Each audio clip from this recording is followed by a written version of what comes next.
Ah ben, vous devez imaginer, ça me fait un effet euh, exaltant, hein, parce que 3 ans après, quand le peuple congolais marqué de cette manière, ça me rappelle toujours une sorte de reconnaissance pour la lutte que j'ai menée dans ce pays, hein.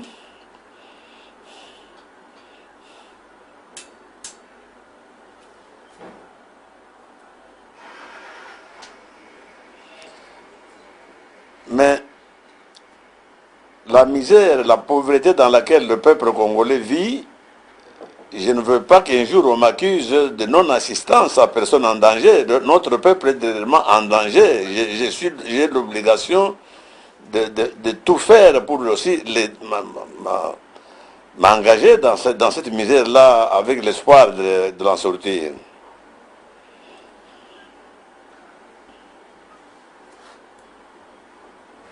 Tout ne va pas. Parce que quand un État, un pays n'a pas d'État, n'est pas un État, ce n'est pas un État du tout, c'est une jungle, ce qu'on appelle la République bananière. Donc il n'y a rien qui va. Donc il y a une équipe de mafieux qui ne fait que détourner l'argent de l'État, de faire ce qu'ils veulent, faire de la propagande en leur nom, etc. Donc ça va mal quand il n'y a pas un gouvernement à la tête d'un pays. Vous devez imaginer ce que ça doit donner.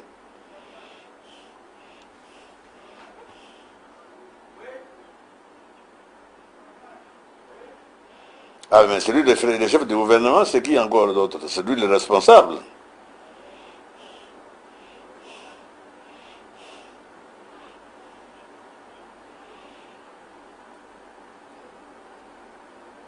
Mais le fait que, mais le fait d'être absent de ses responsabilités.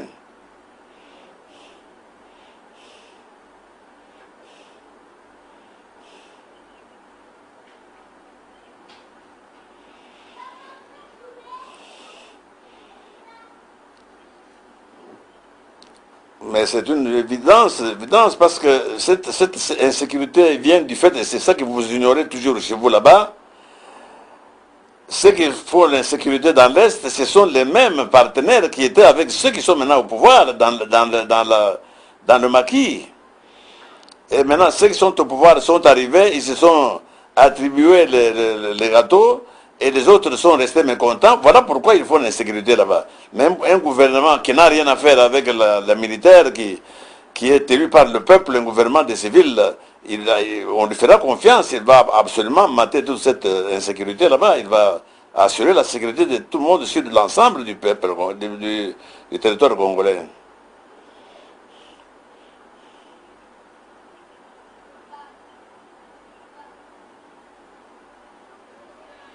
Ah, mais ce sont des gens qui sont ou bien inconscients ou bien ils sont de mauvaise foi. Quand on voit un pays 50 ans après, le résultat est une vraie destruction de ce pays. Quand on sait que ces gens, les hôpitaux que nous avons, les écoles, ce sont les hôpitaux et les écoles laissés par les Belges. Après les Belges, il n'y a plus aucune construction, ni d'une école, ni d'un hôpital. Et on me dit que je m'oppose à tout le monde. Donc c'est l'inconscience, ça.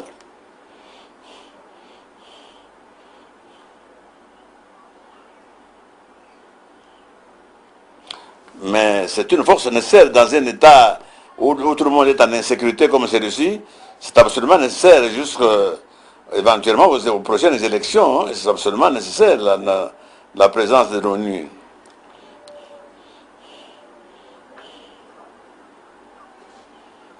Non, pas du tout. Ben, il faut qu'elle fasse sa mission. Elle est venue pour assurer la paix et la sécurité au Congo, et aider les Congolais à assurer la paix et la sécurité.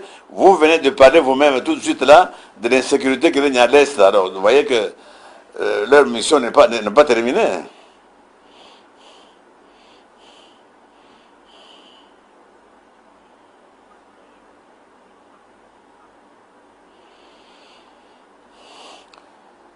Ben, nous autres, quand nous serons au pouvoir, nous allons mener une politique régionale. Donc, il y a une structure qui s'appelle CEDEAO, c'est donc l'Afrique centrale.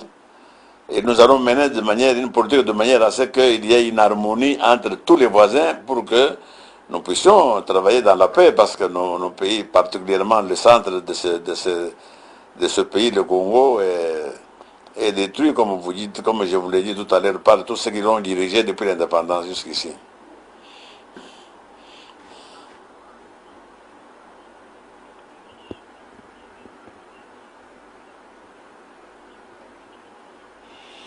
Ah, mais voilà encore une autre chose. Voilà. Donc c'est une pagaille dans cette histoire-là où, où on ne sait pas où vont les minéraux et on vous dira, on vous tiendra des discours très contradictoires dans tout ça. Voilà, c'est l'ordre que nous comptons, que nous reprochons. Vous avez dit tout à l'heure que nous reprochons au gouvernement de Kabila. Voilà, le désordre, le manque de transparence. On ne sait pas ce qu'on fait de ces minéraux-là. Tout ce qu'on sait, c'est que c'est pillé d'une manière incroyable par les différentes forces extérieures.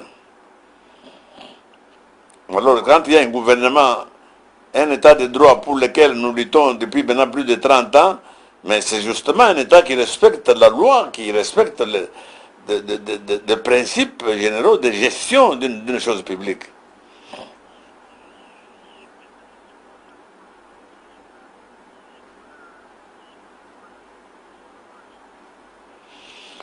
Mais vous dites vous-même très bien proposition indépendante. Donc cette commission est composée de 7 membres, dont 4 sont soi-disant de la majorité au pouvoir, 4 de l'opposition.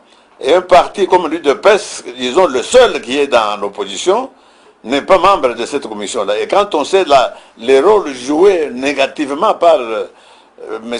Malumalu avec la complicité de beaucoup de gens, la fois dernière, et vous voyez, maintenant l'UDPS ne peut pas même être présent dans cette commission. Nous nous demandons ce que ça va encore être aux prochaines élections.